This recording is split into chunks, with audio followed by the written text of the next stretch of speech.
Kita panggilkan siapa? Baik, berikan aplaus kepada Bapak Arya Wijaya.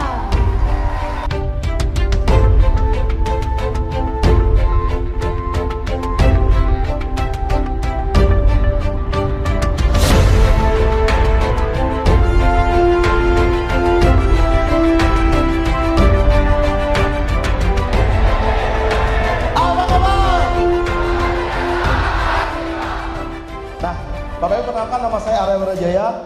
Latar belakang pendidikan saya sarjana teknik sipil, saya tamat kuliah 2010 ya. Dan saya akan flashback supaya lebih mengenal. Dulu waktu saya taman kanak-kanak ya, ini nilai rapot saya waktu TK ya.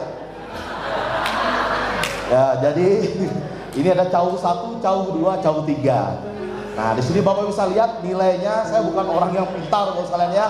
Nah, ini semua C ya. Terus ya, cukup ya, jasmani kesehatan B ya, pengetahuan C juga, terus daya cipta C juga ya, jadi cukup ya.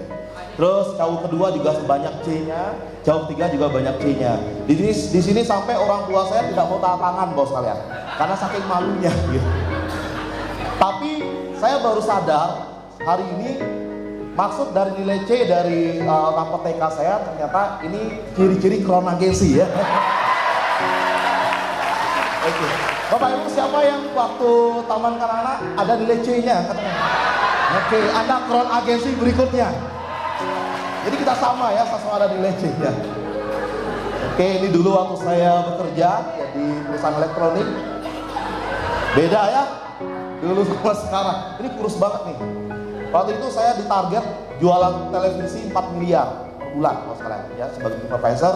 Dan saya di sana bekerja sama dengan dealer-dealer juga. Bayangkan jualan televisi 4 miliar selama hampir setahun ya, merasa sudah kayak TV Pak, flat gitu. Kayak TV. Nah, saya banyak belajar juga di sana, dan setelah saya jadi karyawan, saya resign. Saya pernah juga di perusahaan asuransi sebagai agent insurance 3 tahun ya, 3 tahun saya berpengalaman di sana. Saya banyak belajar juga di sana, dan setelah itu saya pernah juga belajar di bisnis MLM. Tapi nggak sukses-sukses, ada 5 MLM yang saya terus pindah-pindah tapi nggak pernah sukses bos kalian. Nah, setelah itu saya tergiur dengan bisnis money game ya, dimana teman saya menawarkan, dan teman saya katanya dalam 3 bulan bisa dapat ratusan juta. Wah, luar biasa. Saya join bisnis money game tersebut, dan terbukti bos kalian, di hari ke-56 saya dapat penghasilan sekitar 80 juta hari ke-56. Tapi di hari ke-57 perusahaan tutup bos kalian. Itu luar biasa. Ada 3 money game yang saya ikuti. Money game yang pertama gagal, hutang saya baru ratusan juta. Akhirnya saya cari money game yang kedua dengan maksud bisa menutupi hutang yang pertama. Ya, saya kerjakan, dapat juga bos kalian, dapat puluhan juta dapat, tapi di bulan ketiga tutup lagi. Akhirnya lubang hutang saya semakin dalam ya, semakin terpuruk lagi. Saya join lagi money game yang ketiga dengan maksud ingin menutupi hutang yang kemarin. Akhirnya terpuruk lagi bos kalian. Dan waktu itu hutang hampir 1 miliar ya, dan kondisi sangat terpuruk. Teman-teman sudah menjauhi saya ya, tidak berani melihat saya. Mereka bilang saya setan money game bos kalian ya, lebih mengerikan daripada setan katanya. Nah, itu di dalam kondisi seperti itu, mungkin Bapak Ibu pernah ya mengalami kondisi seperti saya ya. Saya mengerti apa perasaan Anda. Makanya Bapak Ibu jangan lagi terjerumus di lubang yang sama ya. Saya no tuh money game bos kalian ya. Ini harus sudah kendaraan yang tepat untuk kita semua. Nah, semua ini berawal dari kondisi terpuruk bos kalian. Justru pada saat 3i Network ini ada, justru yang saya sesali kenapa 3i Network ini datang pada saat kondisi saya sedang tidak siap ya. Kenapa waktu dulu saya lagi banyak punya uang, yang datang peluangnya tidak tepat gitu, money game ya, apa kayak gitu ya. Atau ketika dulu saya punya banyak teman, 3i Network ini nggak datang gitu. Justru 3i Network ini datang kondisi saya sangat terpuruk sekali. Dan waktu itu Bapak sekalian, saya dihadapkan pada dua hal pada diri saya ya. Saya punya 2 kepribadian ya. Setiap orang sebenarnya punya 2 kepribadian, kepribadian yang buruk dan kepribadian yang baik. Dan tergantung Bapak Ibu ingin mengikuti kepribadian yang buruk sebagai sang pecundang, atau Bapak Ibu ingin mengikuti diri sendiri sebagai sang pemenang. Saya juga memiliki itu bos kalian. Kita sama-sama memiliki 2 hal ini. kita yang sebagai sang pemenang atau kita yang sebagai sang pecundang. Itu pilihan.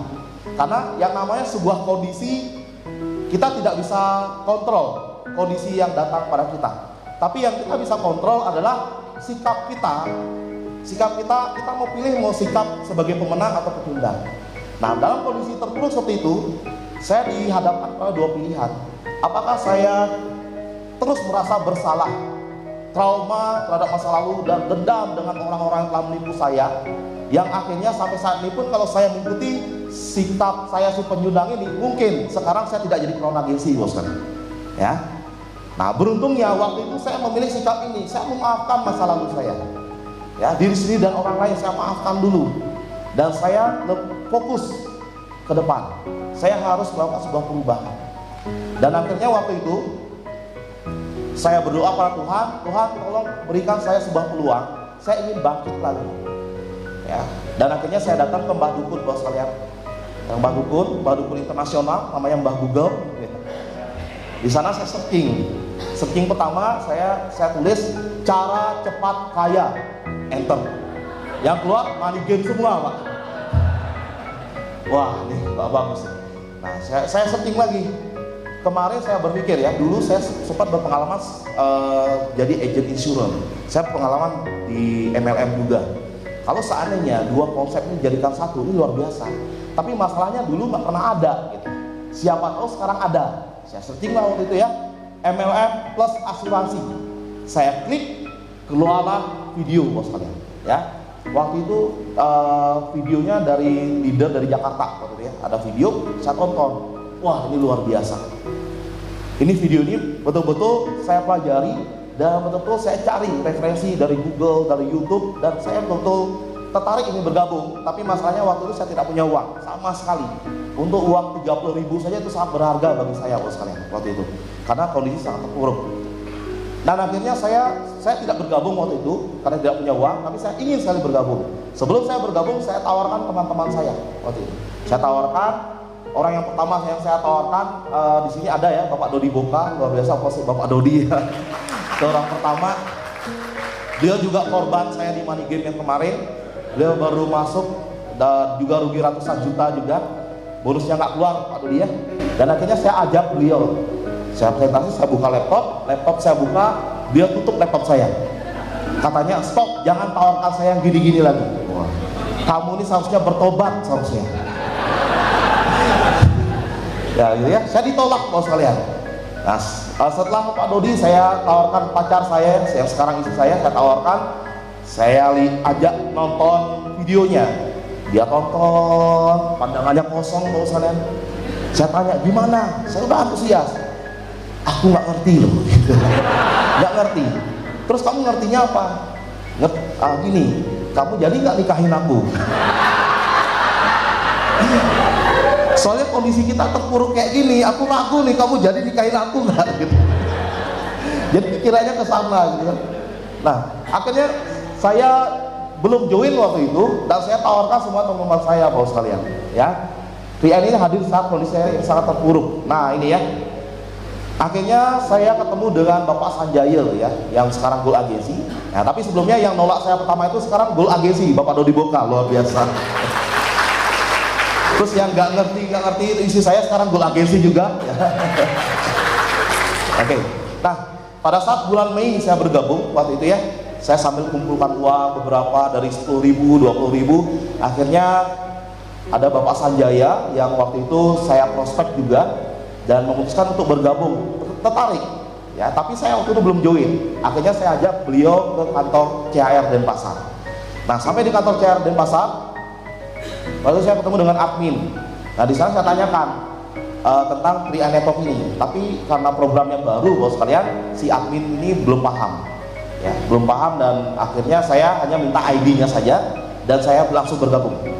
Nah, karena saya ingin dibantu oleh upline waktu itu, setelah saya bergabung, justru saya yang presentasikan upline saya, si admin ini ya, namanya Mbak Putri. Mbak Putri, ini programnya bagus, Mbak Putri saya akan presentasikan dulu. Jadi waktu itu downline yang presentasikan upline, bos saya ya. Ini luar biasa. Nah, setelah saya bergabung 14 Mei 2014 waktu itu ya, kayaknya mirip-mirip saya bergabungnya sama Pak Yosef Setiawan ya. Pak Yosef tanggal 15 ya, Berarti saya 1 hari lebih dulu bergabung ya. Tapi Pak Yosef lebih dulu kronnya ya, masuk Pak Yosef luar biasa. Nah Bapak Ibu, waktu itu ketika saya bergabung, saya semangat sekali Bapak sekalian. Saya sediakan 200 lebih daftar nama waktu itu. Saya buat daftar nama, saya hubungi, saya kontak satu persatu. Ya, saya semangat sekali, satu persatu saya kontak dan akhirnya tidak ada yang mau bergabung Bapak sekalian. Dan bonus saya di bulan pertama 0 besar. Saya hitung rata-rata 39 kali ditolak waktu itu. 39 ditolak. Bahkan orang-orang terdekat saya ya menolak waktu di awal. Bayangkan, saya telepon teman saya tutup teleponnya, dikira saya mau minjem uang. Saya datang ke rumahnya, ya, saya gedor pintu, teman saya sembunyi di rumahnya, Bapak sekalian. Bayangkan di rumah sendiri takut, ya. Saya tungguin 2 jam, gitu ya, nggak berani keluar, Bapak sekalian. Coba kalau seandainya 24 jam saya ke sana, ya saya di sana nunggu, dia nggak akan keluar rumah. Dan waktu itu ada juga yang memutuskan untuk bergabung. Oke, saya bergabung, tapi minggu depannya nggak jadi join juga, ya, karena mungkin kejedot pintu, akhirnya sadar, Bapak sekalian. Nah, 1 bulan luar biasa, sedikit 39 kali penolakan, bonus saya 0, ya. Tapi sekarang bisa jadi front agency juga ya, itu luar biasa. Nah, Bapak Ibu, siapa yang bulan pertama bonusnya 0, angkat tangan, jujur saja Pak. Ya, kita sama Pak. Yang bonusnya 0 di bulan pertama, itu berarti Bapak Ibu front agency berikutnya ya. Kita sama. Yang bulan pertama dapat bonus, wah ini kurang ajar ya, melangkahi kron ini. Seharusnya Bapak bonusnya jadi kronnya lebih cepat juga saya, seharusnya. Karena sudah dapat bonus bulan pertama ya. Nah, Bapak Ibu pada saat itu kondisi yang saya sangat susah sekali merekrut karena kepercayaan ya.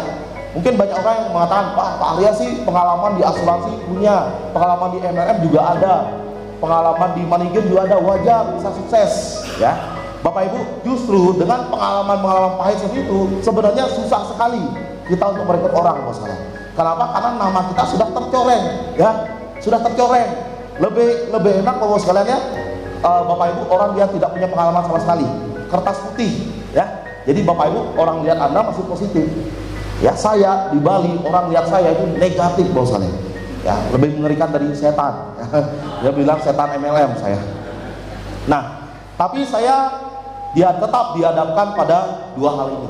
Saya yang harus mengikuti diri saya sebagai pecundang, dan saya hanya fokus sama masalah. Kalau saya fokus sama masalah, yang ada hanya masalah yang hadir, lebih banyak lagi masalah. Atau saya mengikuti diri saya sebagai sang pemenang, saya fokus pada solusi ya. Jika saya fokus pada solusi, solusi akan hadir. Dan di bulan kedua ya, di bulan kedua saya prospek lagi, saya ulang daftar nama saya itu Bos kalian ya. 200 daftar nama menolak. Di bulan kedua saya hubungi kembali Bos kalian ya, saya hubungi kembali dan saya pura-pura tidak ingat apa yang saya lakukan bulan lalu. Saya prospek lagi daftar nama yang sama ya. Kemarin sudah sama yang kemarin ya. Enggak, ini beda. Kalau kemarin itu CAR, kalau sekarang ini CAR, beda. Ini lebih bagus dari kemarin. Saya prospek ya. Nah, ada yang 3 kali saya hubungi Pak, karena saking saya tidak tahu siapa yang mau saya cari ya. Hanya itu saja bahan dasar saya. Ada yang 3 kali ya, saya sudah prospek kedua kali, saya telepon lagi. Ini kan yang kemarin sama kau presentasi 2 kali kan, ini beda. Kemarin CAR, sekarang CAR. Kalau ini Car Life Insurance, ini beda ya. Akhirnya dari proses itu Bapak sekalian ada 7 orang yang bergabung, dan itu pun ya, itu pun ada yang terpaksa ya, ada yang setor uang keamanan biar tidak saya ganggu ya. Kenapa? Karena kalau sudah ada di daftar nama saya itu nggak akan bisa lolos Bapak sekalian. Oke? Karena prinsip saya lebih baik dia negatif daripada saya tunda dan join sama orang lain ya. Lebih baik ketemu sama saya sekalian aja negatif, kalau nggak join sama join 3i sama saya gitu, nggak bisa lolos ya. Saya prospek dan akhirnya berapa sih? 400 Pak, nih 400, tapi tolong jangan ganggu saya lagi. Oke Pak 400 ya, tapi nggak tabung Pak ya. Nah itu, nah ini ada beberapa foto orang-orang pertama yang saya rekrut ya, yang awalnya juga tidak terlalu aktif menjalankan. Ada Pak Sanjaya, sekarang Goal Agency ya, plus untuk beliau. Terus ada istri saya yang bingung, saya jelaskan juga bingung ya. Saya paksa saja, kamu join aja deh gitu. Oke deh aku join tapi bayarin ya gitu. Nah, ya udah saya bayarin ya. Nah akhirnya sekarang Goal Agency luar biasa. Ini Bapak Dodi Boka orang pertama menolak saya. Akhirnya saya paksa juga. Saya katakan Pak Sajaya saja join, ayo kamu harus join. Oke deh saya join deh ya. Dan sekarang Goal Agency luar biasa bos beliau ya. Ada Bapak Dodi, ini Bapak Dodi juga, Dodi Klecek namanya. Nah ini juga posisi Goal Agency, ya, ada di sini orangnya juga. Nah terus di sini ada Bapak Arif. Bapak Arif ini ngikut saya bisa apa dia ikut, bos kalian. Ya, terus ikut aja, ya. Waktu itu saya bisa MLM dia ikut, tapi nggak pernah sukses. Dan terakhir di Money Game saya rugi, dia juga ikut rugi, bos kalian. Tapi bagusnya beliau positif sekali. Pada saat saya rugi, semua teman-teman saya menjauhi saya, tapi hanya dia yang telepon saya, nanya, bro, ada yang baru lagi, bro? Ya. Ini ya, luar biasa. Akhirnya bergabung, Pak, bergabung. Dan sekarang posisi masih Bros Agency, tapi bonusnya sudah di atas 20 juta. Wah, luar biasa Pak Arif ya. Ada di ruangan ini, ada orangnya. Nah, yang terakhir, ini orangnya saya tidak kenal awalnya. Ini bukan daftar nama saya. Saya waktu itu cari searching di Facebook ya, searching di Facebook. Saya ketemu teman lama saya, dan dari teman lama saya gali daftar namanya, ketemulah Ibu Jupe ini. Ya, waktu itu saya ketemu beliau, saya prospek, beliau baru melahirkan anak kedua. Jadi bayangkan ada anak yang pertama sudah masih balita, yang kecil masih bayi. Nah, pada saat saya ke rumah beliau ya, saya sendiri ragu bos kalian ya. Kira-kira bisa nggak orang menjalankan bisnis ini? Nah saya yang prospek saja ragu waktu itu. Ya sudah deh saya prospek aja. Dan akhirnya menolak waktu itu. Menolak sekitar 1 bulan menolak. Akhirnya bergabung juga. Pada saat bergabung juga tidak langsung aktif bos kalian. Muncul lagi, hilang lagi. Ya, bahwa closingan cuma 1, setelah itu hilang lagi. Saya katakan ini downline saya adalah tim lumba-lumba namanya ya. Muncul hilang lagi, muncul hilang lagi. Nah, setelah hadir ke acara seminar waktu itu ya, acara Grand BOP, saya paksa beliau ajak anaknya, 2 anaknya jadi kanguru ya. Kanguru biasanya kantongnya ada 1 depan, jadi beliau ini 2 depan belakang, naik motor Pak ke pertemuan waktu itu. Dan akhirnya setelah acara Grand BOP itu beliau ketemu magic momennya, ketemu kliknya, dan setelah itu pergerakannya luar biasa. Dan sekarang posisinya Platinum Agency, luar biasa. Jadi kita tidak pernah tahu bahwa sekalian, jangan lihat orang dari cover depannya ya. Saya pun dulunya awalnya ragu ketika melihat pertama kali Ibu Jupe ini bisa sukses atau tidak, tapi ternyata sukses juga ya di Platinum Agency. Nah Bapak sekalian, di bulan berikutnya, bulan ketiga, bonus saya masih di angka 3,5 juta ya. Dan ini saya perjuangkan terus. Dan akhirnya waktu ini bulan Juli saya memutuskan untuk menikah sama istri saya yang sekarang. Karena waktu itu saya habis lihat seminar di YouTube ya, katanya cara untuk meningkatkan rezeki adalah dengan menikah. Wow. Karena waktu itu bisnis saya stuck Bapak sekalian ya. Kok nggak naik peringkat, kok gajinya nggak naik ya. Saya diskusi sama istri saya, atau kita harus nikah aja ya supaya rezeki kita naik. Terus uangnya dari mana? Gampang, uang ada di mana-mana, di bank, di koperasi, di LPD, ada di mana-mana. Kita tinggal pinjam aja dulu gitu, nggak harus dari kantong kita. Akhirnya kita putuskan untuk menikah Bapak sekalian. Putuskan untuk menikah. Dan waktu itu persiapannya sangat kilat ya, langsung resepsi. Wah keren banget waktu itu bos sekalian ya, di atas panggung pasang cincin gitu ya. Ya tapi masih cicilan semua, ya masih hutang di bank semua. Keren banget. Nah setelah itu Agustus ya, oke, 3,5. Setelah menikah beneran apa yang dikatakan oleh motivator itu. Wah beneran nikah gitu. Wah ini gara-gara nikah nih. Makanya saya sarankan tim saya untuk menikah. Bagi jomblo ya, kamu nggak naik peringkat, nikah aja gitu. Nah Bapak Ibu sekalian, ternyata setelah 1 bulan ya setelah nikah naik bonus saya. Bulan depannya justru anjlok Pak. Saya dibohongin nih sama motivator itu, katanya rezeki naik, ini kok anjlok ini ya. Saya dari Bros Agency turun ke tim agensi waktu itu. Luar biasa ya. Karena 1 gerbong jaringan saya itu pindah ke bisnis Money Game ya, lebih menggiurkan katanya, makanya lebih cepat, terus administrasinya lebih bagus katanya ya. dan pindah, dan lebih menyakitkannya mereka pindahnya itu meetingin saya dan mereka minta izin Pak sama saya, pamitan ya, minta izin. Mending kalau downline pindah itu nggak minta izin kan ya lebih mending ya, ini minta izin ya. Saya motivasi apapun dia pindah semua, satu gerbong pindah dan tidak ada yang menabung lagi. Akhirnya saya turun ke tim agensi. Dan waktu itu Bapak Ibu sekalian, terus terang waktu itu saya sangat down sekali ya, saya down sekali. Saya sempat tidak prospek 10 hari, saya tidak prospek waktu itu. Dan yang paling parah adalah waktu itu saya sempat memutuskan untuk ikut pindah Pak. Sempat. Tapi untungnya ya, untungnya Bapak sekalian, di sana ada istri saya untungnya. Dan istri saya memarahi saya waktu itu. Terus kamu sekarang baru memulai bisnis ini, kamu ikut-ikutan pindah. Terus apa kata downline-mu? Ini untung ada orang yang bergabung, untung ada orang percaya sama kamu. Kalau kamu pindah, ya, kamu pindah, orang nggak akan percaya lagi sama kamu. Siapa yang mau kamu rekrut? Saya dimarahin sama istri saya. Ya, aplaus untuk istri saya, silakan berdiri dulu. Untung dimarah Pak. Untung dimarah waktu itu. Dan beliau mengatakan, kamu jalankan bisnis ini atau kamu kembali ke proyek, jadi tukang aja di proyek gitu ya. Dan saya diberikan waktu 2 tahun sama beliau. Saya berikan kamu waktu 2 tahun. Kalau setelah 2 tahun tidak ada perubahan, silakan ambil jalan yang lain ya. Itu kata saya. Dan akhirnya saya putuskan untuk tidak pindah Pak. Tidak pindah karena waktu itu kondisi lagi terbelit utang yang banyak sekali ya, dan saya butuh uang yang banyak gitu. Akhirnya saya tidak pindah, saya kembali jalankan bisnis ini. Awalnya jadi zombie, rohnya nggak ada Pak. Awalnya kalau udah melihat income segini, dari income besar turun, itu nggak ada rohnya. Saya prospek, jalan ketemu orang, ngomong-ngomong sendiri, tapi pikirannya jauh banget ya. Saya jalan proses, tapi saya lakukan saja ya, saya lakukan saja. Suatu saat nanti saya akan ketemu momentumnya. Tapi setelah 3 minggu saya ketemu momentumnya lagi Pak. Saya kerjakan ini gila-gilaan, dan saya ingin buktikan pada tim saya yang pindah itu bahwa keputusannya salah ya, bahwa tanpa dia pun saya bisa besar.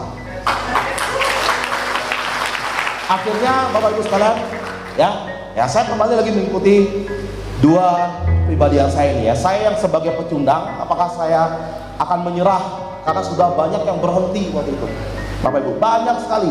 Saya adakan pertemuan 3i di hotel ya. Di hotel itu ada 2 ruang pertemuan. Di sini saya adakan pertemuan, di sebelahnya ada mantan downline saya ngadakan pertemuan lebih besar lagi Pak ya. Di sini kita luar biasa, go crown. Di sana go diamond, keras banget Pak. Sampai kita tuh noleh ke sana. Siapa itu? Mantan downline saya semua gitu. Ya. Atau saya harus ambil 1 langkah lagi ketika banyak orang justru berhenti mencoba, dan akhirnya saya harus memenangi ya. Yang terjadi adalah bulan depannya tidak butuh waktu yang lama, hanya sebulan Pak, saya kembali ke bros agensi dengan bonus 7 juta. Karena saking impian besar dicampur the power of pepet, dicampur dendam positif ya. Pokoknya saya malu banget kalau saya tidak sukses di sini. Karena sudah banyak mantan downline saya melihat saya ya, mendoakan saya untuk gagal di bisnis. Dan saya nggak tahu energi apa yang waktu itu datang untuk saatnya sebulan menyelesaikan bisa jadi 7 juta. Ini luar biasa sekali ya. Akhirnya berkembang terus, momentum ada ya. Dan waktu itu Bapak Ibu, saya tidak perlu banyak berpikir ya. Saya keluar rumah, otak saya lepas, saya taruh di kulkas, selesai. Pokoknya saya no logic ya. Yang penting bernyawa, saya hajar aja Pak. Saya prospek, saya ajar. Tentunya penolakan pasti ada ya. No logic pokoknya, dagang tahu saya prospek, semua saya prospek karena saya ingin sukses Pak. Apakah banyak penolakan? Banyak sekali. Bahkan banyak penolakan yang menyakitkan waktu itu ya. Dan ada salah satu yang saya sedang sosialisasi dengan Platinum saya, Bu Evi ya, plus Bu Evi ya, luar biasa. Kita waktu itu sosialisasi di SD ya, sekolah dasar, kepala sekolahnya baru bergabung, kita diundang ke kantornya. Dan biasa setiap hari Sabtu kan banyak ya, datang ke sekolah, ada pedagang kain, ada pedagang panci ya, dan banyak lagi waktu itu datang. Dan kita juga datang sebagai pedagang 3i waktu itu. Kita diundang untuk sosialisasi, dan waktu itu yang datang kita yang membawakan triai, dan ada satu lagi pedagang panci, Pak. Nah, saya kira waktu itu kita bergantian sosialisasinya. Saya dulu, setelah itu pedagang pancinya. Tapi ternyata saya di sini, dagang pancinya di sini. Bayangkan. Dan kalau sekolah mengatakan, ya saya itu PP3 ya, 1, 2, 3 mulai. Wah, kita kayak lomba presentasi ya. Bayangkan apa yang terjadi waktu itu. Bapak Ibu, saya prospek ya, Pak, ini ada 2 kepastian waktu, sakit. Waktu itu kan 2, kalau sekarang 3 ya. Sakit, meninggal, waktu itu sakit ya, meninggal, dan Bapak Ibu bla bla bla bla bla. Dan di sini kita ada sebuah program yang luar biasa. Ada insurans, investment, dan di sini jawab panci anti lengket. Sekarang, ya. Bapak Ibu, ketika kita nyalakan kompornya, sebesar apapun apinya, Anda akan mendapatkan 300 juta rupiah per bulan. Campur gitu. Ya. Nah, parah ya. Akhirnya tidak ada yang bergabung, Pak. Ya, bergabung. Nah, ada lagi. Saya kan ngelogik nih ya. Setiap orang yang saya lihat, saya prospek. Saya berbekas 1 flip chart waktu itu. Tadi saya lagi naik motor, ban motor saya pecah, dan waktu itu saya bawa ke bengkel ya, di bengkel, dan sedang diproses motor saya. Saya duduk di sebelah, ada orang yang duduk sebelah. Biasanya kalau kita prospecting kan kita senyum dulu, baru prospeknya senyum ya. Dan ini beda, Pak, dia yang senyum duluan. Wah, ini mangsa ini. Nggak perlu ditangkap, tinggal makan aja nih ya. Dia senyum duluan, oke. Saya ajak ngobrol ya. Saya langsung tembak, Pak, kalau seandainya Bapak nanti 3 bulan lagi punya penghasilan tambahan 5 juta saja, tertarik nggak, Pak? Manggut dia, oh sangat senyum. Oke, Pak, tertarik. Saya jelaskan, Pak ya, langsung saya jelaskan. Buka slide satu persatu, dia senyum, manggut. Oh, positif, tinggal join ya. Sambil saya buka slide, tiba-tiba yang punya bengkelnya manggil saya, ya, Mas gitu. Apaan sih, ganggu aja. Saya prospek. Panggil lagi, Mas, sini Mas. Gitu. Saya fokus, Pak, fokus. Tapi lama-lama saya curiga sama orang ini. Saya buka slide, manggut. Saya balikin slide-nya, manggut juga. Itu kenapa ini ya? Saya tarik slide-nya, manggut juga. Nah, akhirnya saya datang nih semalam sama owner ini ya. Pak, itu orang tuh kenapa, Pak? Itu orang gila. Orang gila tuh siapa, Pak? Waduh. Makanya kamu saya panggil dari tadi ya. Itu orang gila. Ya, bayangkan saya pernah proses orang gila, Pak ya. Gitu ya. Tapi gini-gini jadi crown agensi juga ya. Jalan terus ya, bonus naik lagi 10 juta 400 ya, setiap bulan ya 12. Jadi saya brosnya lama, sekitar 7 bulan brosnya. Nah, setelah itu di bulan ini Februari ya, bulan Maret saya naik peringkat jadi silver agency ya, dengan bonus 19 juta 355, luar biasa ya. Jadi silver agency. Dan bulan depannya saya tidak butuh waktu yang lama ya. Kalau bronze saya 7 bulan, bronze ke silver, tapi silver ke gold saya hanya butuh waktu 1 bulan saja. Oke? Silver ke gold hanya butuh waktu 1 bulan. Karena kita tidak pernah tahu, Bapak sekalian, setiap peringkat itu ada ceritanya masing-masing. Mungkin sekarang Bapak Ibu lama bronze-nya, BAA bahkannya bronze agensi abadi.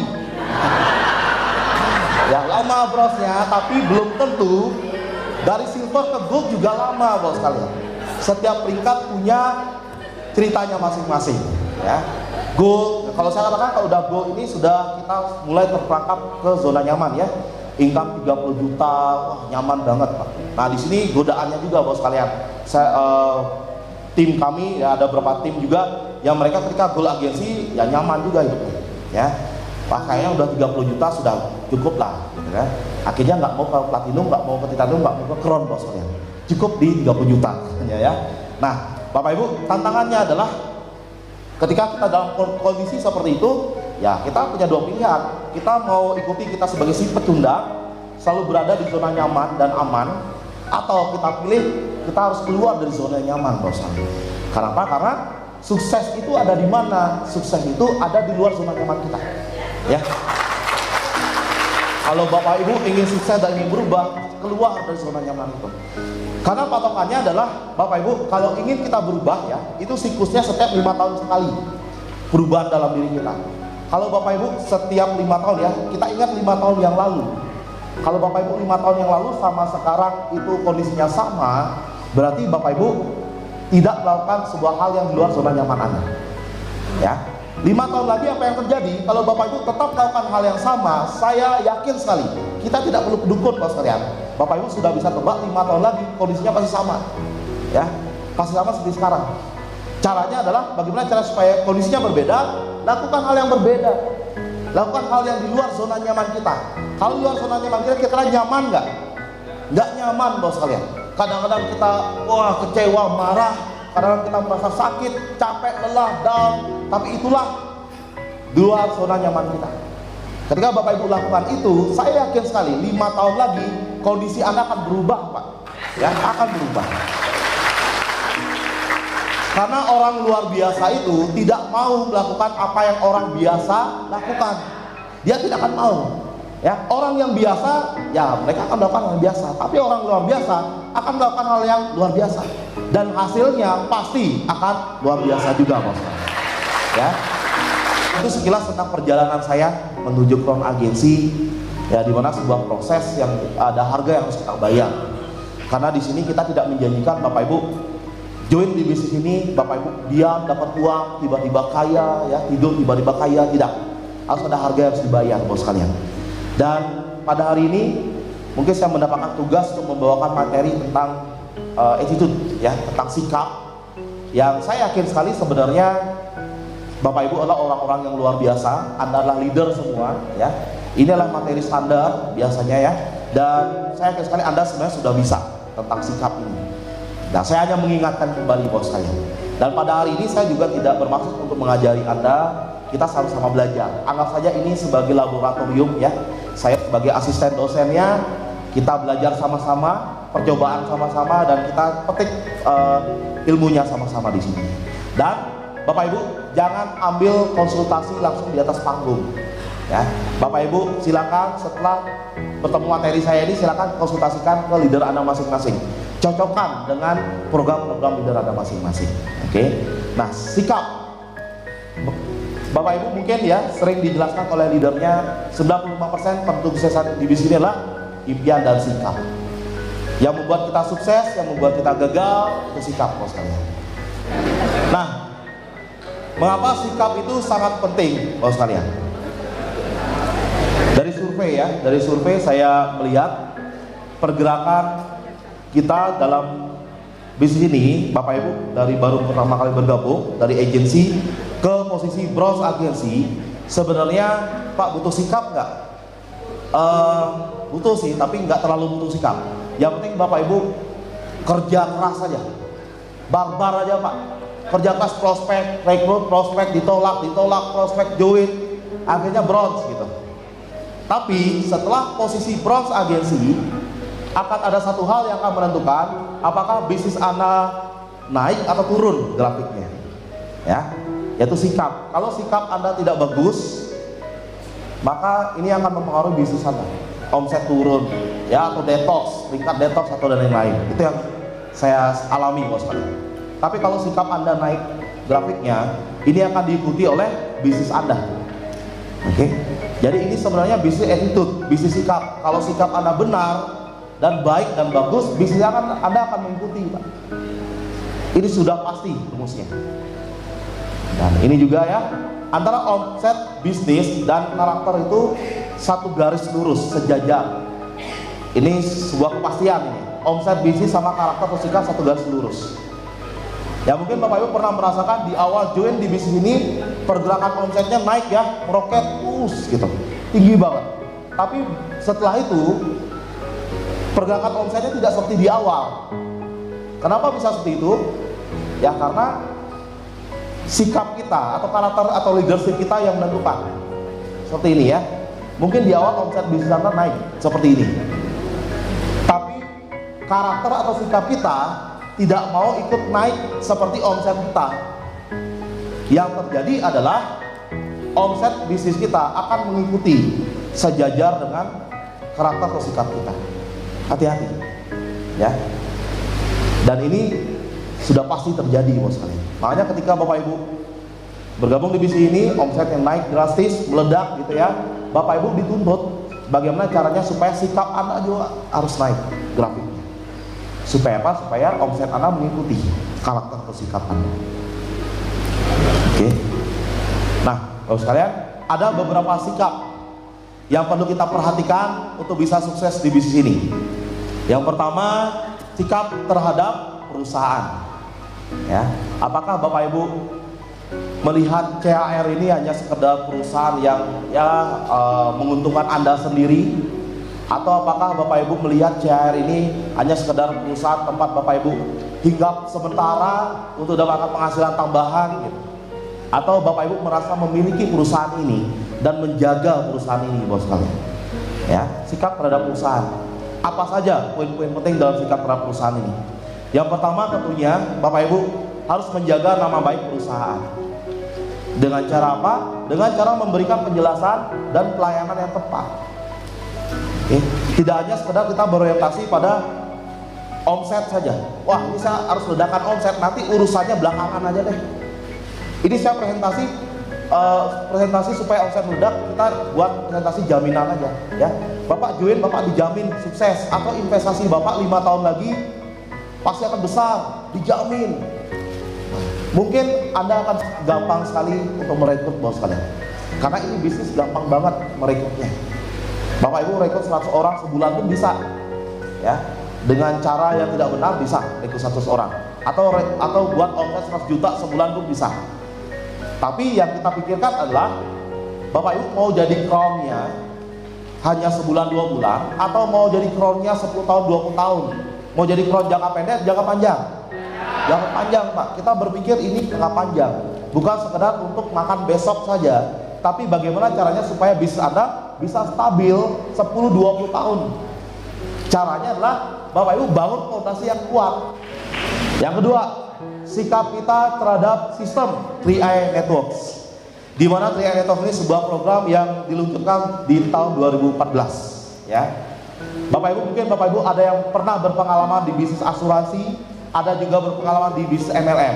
Saya yakin Bapak Ibu pasti pernah berpikir seperti ini. Kalau seandainya konsep MLM, pemasaran dengan jaringan ya, bisnis asuransi ini, konsep asuransi digabungkan dengan konsep networking, ini hasilnya luar biasa. Karena saya merasakan, Bapak sekalian, dulu di bisnis networking ya, saya bermain dengan kecepatan momentum 3, 9, 27, 10, 100, 10 ribu. Ini pergerakannya luar biasa ya, di bisnis networking. Tapi kelemahannya adalah repeat ordernya itu kurang stabil. Misalnya sekarang Bapak Ibu rekrut 100 orang yang belanja produk, kira-kira bulan depan 100 orang ini belanja produk lagi nggak? Belum tentu, Pak ya. Bapak Ibu harus rekrut lagi ya, belanja produk lagi, dan itu yang terjadi. Akhirnya bonus Anda mungkin bulan ini bonus Anda 100 juta, tapi bisa jadi bulan depan bonus Anda turun jadi 10 juta ya. Saya sempat merasakan bonus sekarang 10 juta, besoknya turun jadi 100 ribu, besoknya bonusnya 0, tapi tetap maju ke atas panggung dengan peringkat diamond. Wah, keren ya. Tapi kantongnya bolong, bos sekalian. Nah, peringkat tinggi pangkat jenderal, gaji kopral, itu yang terjadi. Kenapa? Karena kelemahannya memang kestabilan omset ini. Bapak Ibu betul-betul harus bekerja keras di sana membangun sistem. Nah, kalau di insurance, Bapak Ibu, di sini kita rasakan sebuah kestabilan omset. Bapak Ibu dapat satu nasabah, mereka akan bayar premi sesuai kontrak 5 tahun, ada 10 tahun gitu ya. Dan di sini Bapak Ibu, ketika mereka membayar premi itu omset baru nggak? Omset baru di tahun pertama ya, premi grup sistem, omset baru. Itu sama artinya downline Anda tutup poin setiap bulan ya, belanja produk setiap bulan. Kalau kita andaikan seperti di networking atau jaringan, kestabilan omset. Tapi kalau kita bandingkan dengan bisnis networking, memang agak lambat pergerakan momentumnya. Kenapa? Bapak Ibu harus jual lagi di situ.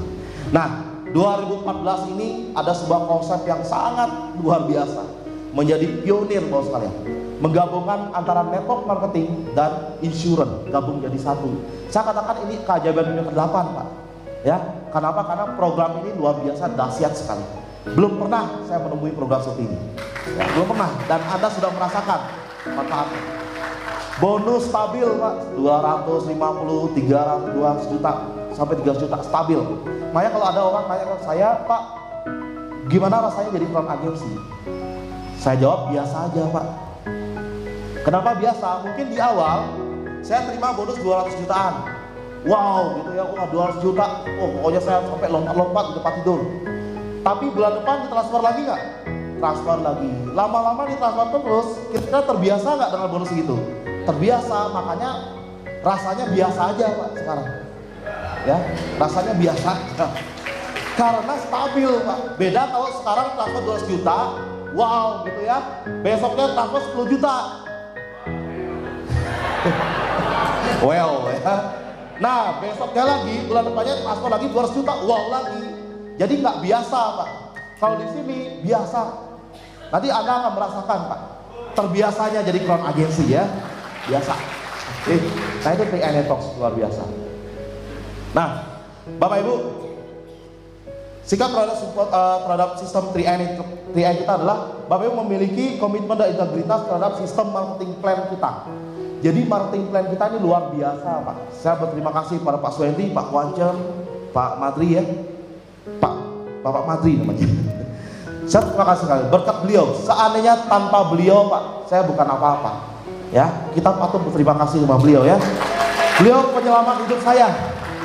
Beliaulah penyelamat hidup saya. Tanpa 3i, tanpa ada beliau, mungkin sekarang masih lontang-lantung Pak. Atau mungkin saya sudah di penjara sekarang Pak. Ya, karena dulu kasus money game saya bolak-balik kantor polisi. Ya, banyak yang nuntut rumah saya, nuntut uangnya. Mana uang saya? Saya jawab balik, uang saya mana juga. Ayo kita ke kantor polisi, siapa tahu di sana ada uang. Kita ke sana. Ya. Sampai di sana tanya uang nggak ada juga, Pak. Balik lagi. Besoknya ada orang datang ke rumah saya, nanyakan uang lagi. Saya juga tanya balik, mana uang saya? Ayo ke kantor polisi lagi. Sampai polisinya hafal muka saya, Pak. Ya, sampai di sana dia tahu, oh Pak Arya ya, yang money game itu ya. Oh iya, Pak. Ya, iya, begitulah. Seandainya nggak ada 3i Talks, mungkin saya masih bolak-balik kantor polisi, Pak. Sekarang. Ya itu. Luar biasanya 3i Talks. Dan bagaimana sikap kita terhadap marketing plan ini? Ini marketing plan luar biasa. Bapak Ibu tidak perlu memodifikasi lagi Pak. Tidak perlu buat sistem dalam sistem. Ya, tidak perlu yang joinnya 400.000 dinaikkan joinnya jadi 1 juta. Kan kemarin kita sempat lihat itu ya, dinaikkan joinnya. Tidak perlu lagi Pak. Kita tinggal ikuti saja. Ikuti saja sistemnya. Dan ini luar biasa sekali. Ya, memberikan income dan merubah kehidupan kita semua Pak. Dan 1, 2, 3 tahun lagi Anda semua akan disentuh saya juga di Crown Agency ya. Rasakan terbiasanya 200-300 juta itu Pak. Ya biasa aja sebenarnya 200-300 juta. Nah berikutnya, percaya dan ikuti sistem pendidikan yang dibuat oleh leader Crown Anda ya. Karena leader Anda sudah melalui halang rintangnya, sudah melalui prosesnya Pak. Bapak Ibu tinggal percaya dan ikut saja Pak. Apa yang di-planningkan, program apa yang direncanakan oleh leader Crown Anda ya, tinggal ikut saja, Anda pas jadi Crown. Dalam buku Robert Kiyosaki mengatakan ya, aset di dalam bisnis yang pemasarannya dalam bentuk jaringan, ini adalah jaringan yang terus berkembang dan menghasilkan omset terus menerus. Supaya jaringan bisa terus berkembang, harus terjadi duplikasi di dalam jaringan. Duplikasi atau pelipat gandaan baru bisa terjadi jika jaringan yang kita bangun terdiri dari orang-orang yang terdidik dan mengerti cara membangun bisnis dengan benar.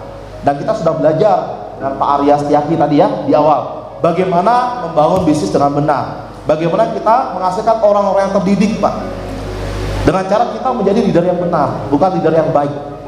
Karena leader yang baik belum tentu benar ya, tapi leader yang benar sudah pasti baik untuk masa depan downline-downline-nya Pak.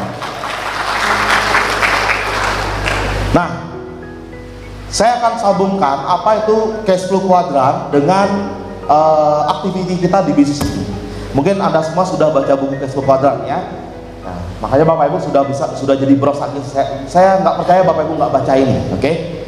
Kita dalam siklus membangun sebuah aset, oke? Kita ada siklus employee, business owner dan investor. Ya, di mana Kiyosaki mengatakan kalau kita ingin punya aset atau pindah ke quadrant kanan, butuh waktu 15-20 tahun. Ya, dalam proses Bapak Ibu jadi employee dulu sebuah perusahaan, mungkin 5 tahun, 10 tahun. Setelah itu Bapak Ibu buat bisnis sendiri, tapi harus ada Bapak Ibu di dalamnya. Itu self employee. Misalnya Bapak Ibu jadi dokter spesialis gitu ya, buka klinik sendiri tapi harus ada Anda di dalamnya. Ya, setelah itu Bapak Ibu buka rumah sakit, buka cabang di mana-mana, itu business owner. Yang Bapak Ibu punya bisnis tidak harus ada Anda di dalamnya, dan bisnis itu bisa berjalan terus. Dan ada investor, di mana di sini Bapak Ibu membuat uang bekerja untuk Anda sendiri. Ya, uang menghasilkan uang lebih banyak lagi. Nah, bagaimana cara kita bekerja di bisnis ini? Sebenarnya sesuai dengan diagram ini, bos kalian. Di awal Anda bergabung di bisnis ini, saya sarankan Bapak Ibu jadi employee dulu, ya, follow the leader, dan menjadi bagian dari sistem. Jadi employee dulu, nggak perlu bertanya, Pak, kenapa harus gini, kenapa harus datang pertemuan, kenapa saya harus training, pokoknya ikut aja, ya, follow saja, Pak. Lama-lama ketika bisnis Anda sudah mulai besar, tim Anda sudah berkembang, ya, Bapak Ibu sudah mulai mandiri. Ya, be ownership, miliki bisnis Anda sendiri, tidak lagi apa-apa upline, tidak lagi tergantung pada upline. Ya, Anda harus bertanggung jawab terhadap bisnis Anda sendiri, bangun tim secara mandiri, tapi dengan catatan Anda harus kaku pada sistem. Ya, kaku pada sistem yang dibuat oleh leader crown Anda, harus kaku, ya, dan Anda tetap memiliki pertumbuhan sendiri. Desain employee, Anda memiliki bisnis Anda sendiri. Setelah bisnis Anda berkembang dan sudah tercipta naganya, ya, dragonnya, ya, ada di sini ada baru 3 naga, di sini ada 4 naganya, di sini ada 7 naganya. Nah, ada bronze agency atau leader yang sudah menjadi self employee di bisnis ini, Bapak Ibu sudah mulai jadi business owner. Ya, jaringan Anda sudah mulai berkembang, Anda tinggal menduplikasikan saja. Dan di fase ini Bapak Ibu tidak lagi berhubungan dengan penolakan-penolakan sebenarnya. Ya, semakin tinggi peringkat semakin gampang rekrut. Tapi di sini Bapak Ibu akan berurusan dengan seni berhubungan dengan orang lain. Ya, membangun leadership. Bagaimana upline mulai nggak suka sama downline, ya, si downline suka gosipin upline-nya. Masalah itu saja yang Bapak Ibu alami nanti, ya. Dimana hanya masalah mengatasi sikap. Kenapa? Karena yang membuat bisnis kita besar dan yang membuat bisnis kita hancur hanya masalah sikap saja, Pak. Dan kita pasti akan mengalami hal itu. Ya, kita sempat dimusuhi downline. Bagaimana sikap Anda sebagai upline? Apakah tetap merangkul atau musuhin balik lagi gitu? Ya, atau downline Anda nggak suka dengan Anda? Nah, bagaimana sikap Anda? Tapi yang pasti Bapak sekalian, itu hanya masalah waktu saja. Suatu saat nanti ketika Anda konsisten, Anda tunjukkan prestasi Anda. Ketika Anda konsisten, downline Anda akan kembali ke Anda lagi kok. Ya, akan kembali ke Anda lagi. Nilai kita yang kita naikkan. Kita tidak perlu berusaha buat orang lain senang pada kita, nggak perlu, Pak. Nggak perlu buat orang lain bangga pada kita, nggak perlu. Yang penting nilai dalam diri kita tingkatkan, orang lain pasti akan melihat kita, Pak. Ya, ini nilai dalam diri kita. Kita berfokus pada duplikasi. Ya, lakukan hal-hal yang kita lakukan adalah hal-hal yang bisa diduplikasi, Pak. Ya, hal yang bisa duplikasi. Dulu saya sempat presentasi pakai iPad. Ya, karena biar kelihatan keren, iPad atau laptop, supaya kelihatan profesional dan dipercaya oleh prospek. Yang terjadi adalah downline saya tidak ada yang berani presentasi, Pak. Kenapa? Ketika saya tanya, kenapa kamu nggak presentasi? Pak, saya tunggu punya iPad dulu, Pak, baru presentasi. Ya, karena dia melihat saya pakai iPad. Ya, Bapak Ibu sebagai leader, Bapak Ibu sebagai role model dari downline Anda. Apapun yang Anda lakukan, downline Anda pasti akan berusaha melakukan hal yang sama. Ya. Nah, caranya adalah supaya downline Anda bisa melakukan hal yang bisa menduplikasi, lakukanlah hal-hal yang sederhana, supaya bisa diduplikasi. Oke. Nah, core investor ini. Nah, kebanyakan pengalaman saya juga ya, dan pengalaman para mantan-mantan top leader yang sudah gagal, kalahnya di investasi, Pak. Kalahnya di pengelolaan keuangan. Dimana dulu ya, ketika agen asuransi juga sama, kalahnya di sini. Ya, mereka yang sudah menghasilkan ratusan juta, tapi mereka tidak cerdas dalam mengelola keuangannya. Nah, kalau kita di sini, saya yakin Bapak Ibu di ruangan ini sudah cerdas ya. Kenapa? Karena di sini kan kita bisnis pengelolaan keuangan. Jadi Bapak Ibu sudah teredukasi. Oke. Nah, kadang-kadang dulu ada orang yang lifestyle-nya tinggi, Pak. Lifestyle tinggi, tapi karena tidak menyesuaikan dengan income-nya, Bapak sekalian. Misalnya nih, income 100 juta, bayar cicilan 97 juta. Kira-kira masih bisa bayar nggak? Masih bisa bayar cicilan, Pak. masih bisa bayar cicilan. Tapi yang namanya bisnis kira-kira naik turun nggak? Naik turun. Ketika bisnis turun, income Anda turun jadi 70 juta. Hutang Anda 97 juta. Kira-kira income Anda masih besar nggak? Masih besar Pak, 70 juta besar nggak? Masih besar, tapi gara-gara hutang Anda yang 97 juta membuat income Anda kecil sekali. Dan itu akan berpengaruh pada perilaku Anda dalam menjalankan bisnis ini. Melihat downline lagi malas-malasan presentasi, Anda marahin, ya, kamu malas sekali, kamu tahu kan hutang saya banyak, kamu presentasi dong supaya saya bisa lunasi hutang saya. Ya, itu yang terjadi, masalah sikap. Kenapa? Karena faktor uang. Ada bisnis lain datang yang menawarkan income lebih cepat lagi. Akhirnya walaupun income-nya sudah puluhan juta, tetap pindah bisnis Pak. Bukan masalah leader, bukan masalah dia tidak suka dengan bisnis 3A ini, tapi masalahnya duitnya kurang gitu. Banyak leader-leader yang pindah ke bisnis lain, ya, bukan karena 3A ini tidak bagus Pak, tapi karena dia utangnya banyak, itu aja. Makanya dia pindah. Jadi jangan lihat, Pak, si A aja kok bisa pindah ya. Bisa ditebak karena utangnya lebih banyak, itu aja. Ya. Jangan kagum sama leader-leader yang pindah-pindah itu Pak. Oke. Nah, siklus mentalnya seperti itu. Yang ketiga, sikap kita terhadap upline. Bagaimana seharusnya kita bersikap terhadap upline kita? Ikuti dan belajar pada orang yang tepat tentunya, ya. Siapa sih yang kita bisa katakan upline di bisnis ini? Yang pertama, sponsor kita bisa katakan upline di bisnis ini. Yang kedua, leader kita yang on system, kita bisa katakan upline. Yang ketiga, cheerleader. Ya, cheerleader inilah leader kita yang nggak sistem. Mereka mungkin yang beruntung jipin duluan saja daripada kita.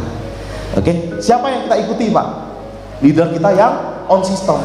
Jadi jangan sampai salah ngikut upline. Ya, Pak, kata upline saya, kita diam aja di rumah, nggak usah datang pertemuan, kita pasti sudah bisa sukses. Nah, itu Bapak Ibu ikutnya ikut cheerleader. Ya, ikut sama upline yang tepat Pak, leader on system. Oke, yang berikutnya sikap kita adalah Bapak Ibu budayakan edifikasi.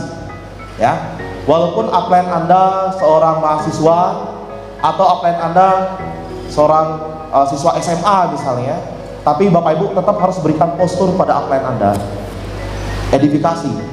Bagaimana caranya kita memberikan supaya downline kita atau tim kita respect dengan upline kita. Oke, siklusnya seperti ini. Misalnya tim atau prospek Anda pasti respectnya dengan Anda tentunya yang dikenal. Nah, bagaimana supaya Bapak Ibu si tim atau prospek Anda respect dengan leader Anda? Caranya lah Bapak Ibu edifikasi, ya. Berikan postur pada upline Anda. Apapun kondisi upline Anda.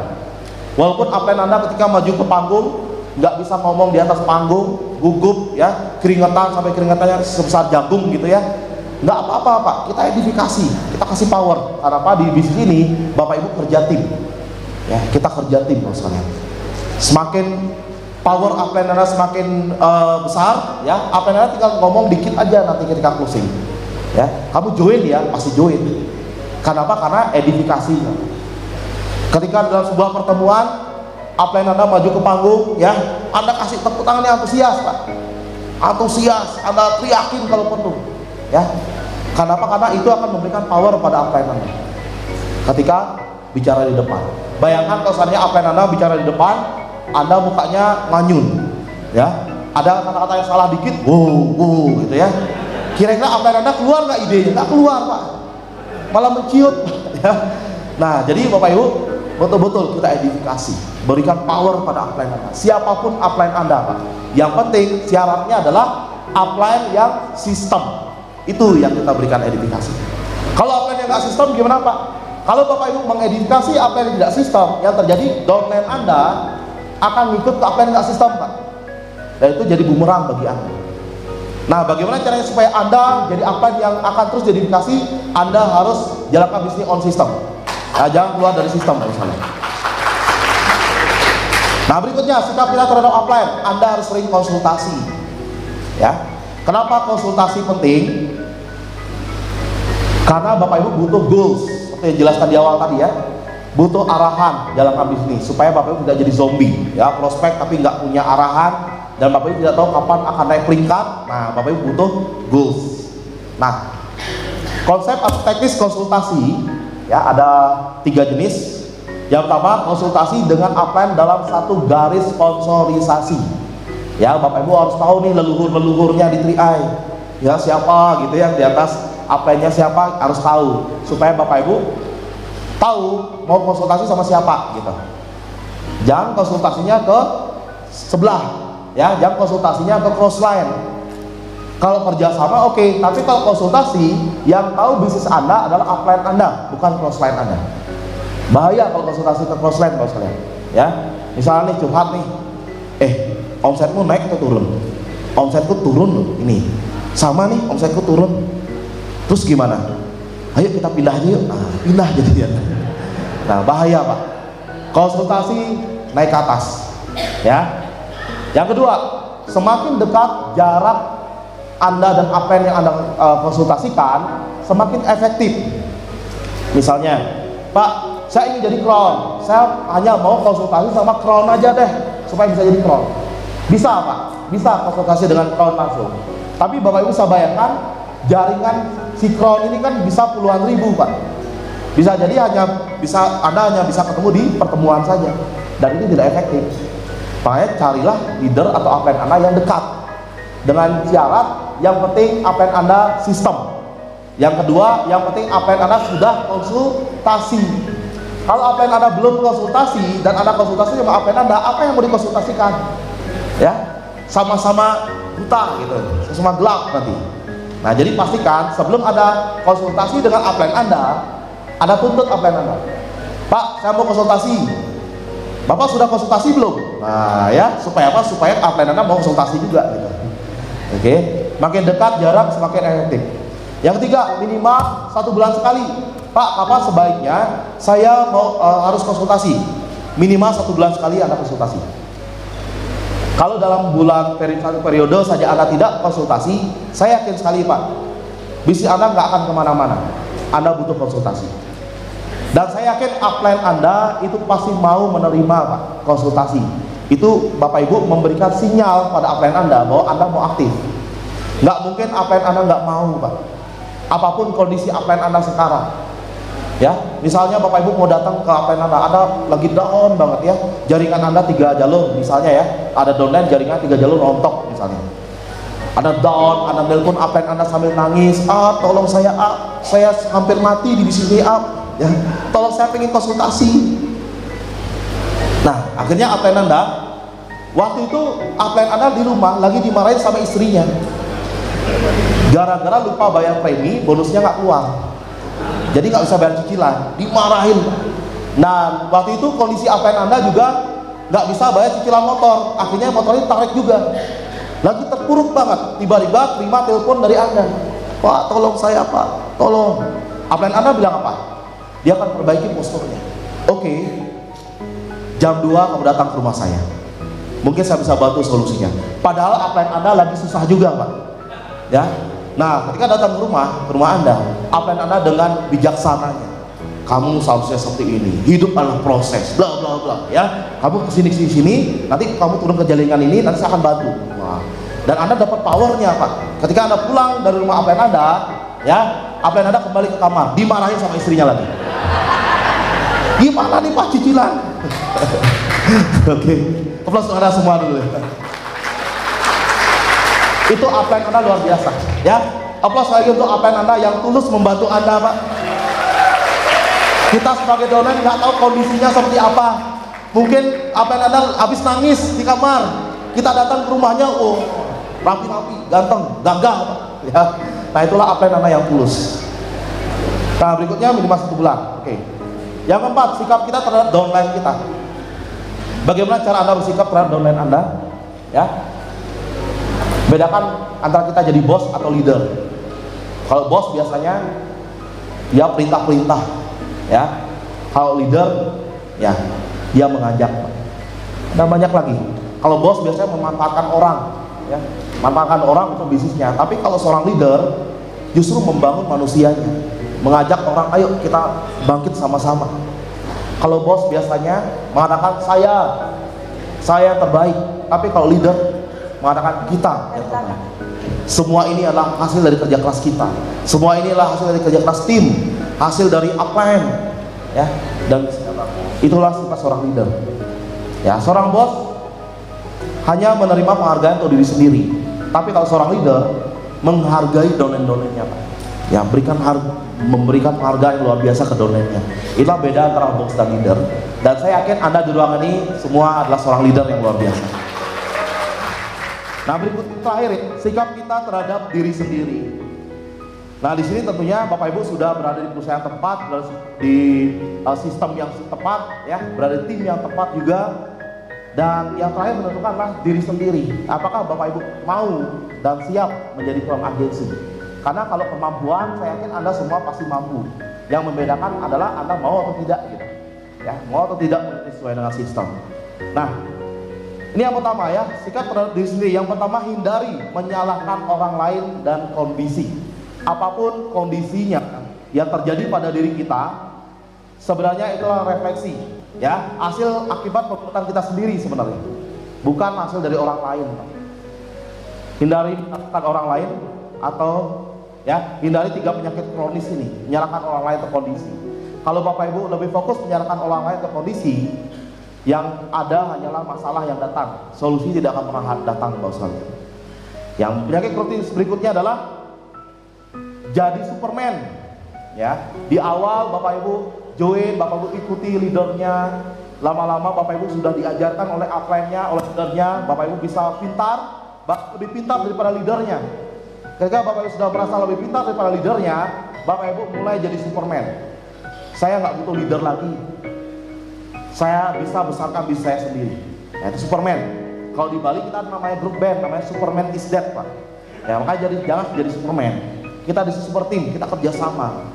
Ya, walaupun Anda bisa lebih pintar dari upline Anda, tapi tetap Anda jaga struktur itu.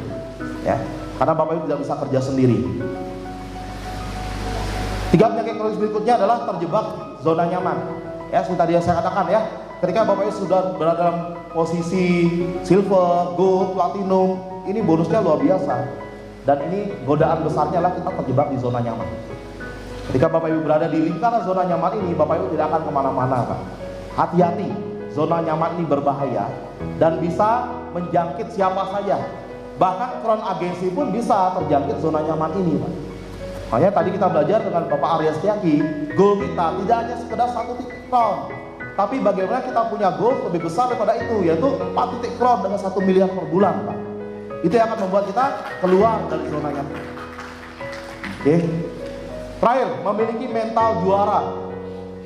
Saya yakin semua orang yang hadir di ruangan ini, Bapak Ibu bukan orang biasa sehingga Bapak Ibu masuk ke ruangan ini. Bapak Ibu adalah orang terpilih, ya, terseleksi oleh tim leader Anda sehingga Anda berhasil masuk ke sini. Dan saya yakin Anda semua adalah orang-orang luar biasa dan orang-orang memiliki mental juara. Nah, bagaimana caranya supaya kita terus memiliki mental juara? Caranya adalah kita berjuang bukan untuk apa, Pak, tapi Bapak Ibu temukan alasan kuat untuk siapa Anda harus sukses.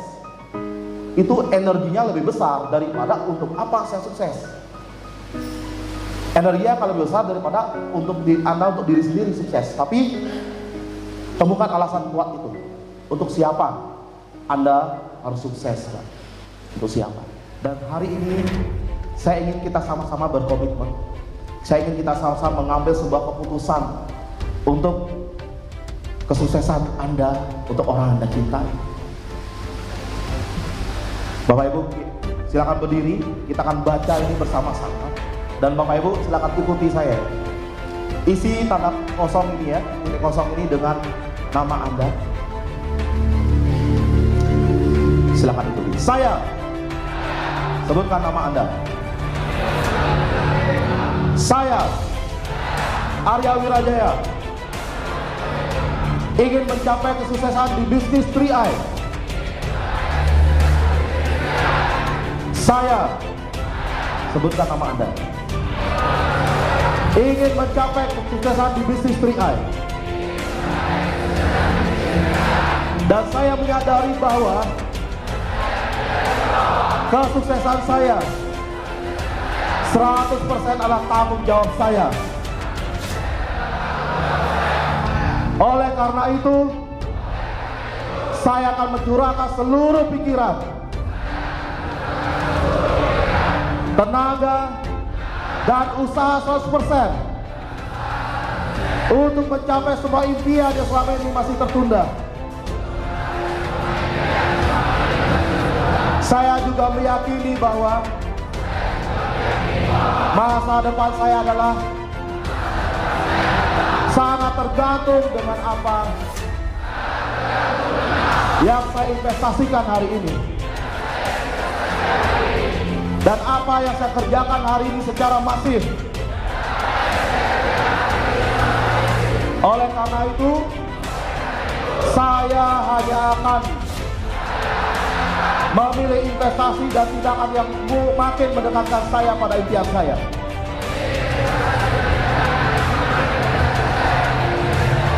Saya sudah membuang rasa malas, rasa nyaman, keraguan-raguan, karena saya ingin mencapai impian ini secepatnya. Saya tahu bahwa semakin saya menunda, maka impian saya akan semakin jauh. Untuk itu, mulai saat ini, saya berkomitmen penuh demi orang-orang yang saya cintai. Demi orang-orang yang saya cintai, saya pasti sukses. Saya pasti Crown Agency. Saya bisa. Saya bisa. Saya bisa. Saya bisa. Saya bisa. Saya bisa. Saya bisa. Oke, sudah dari saya untuk semua. Sudah untuk semua. Oke.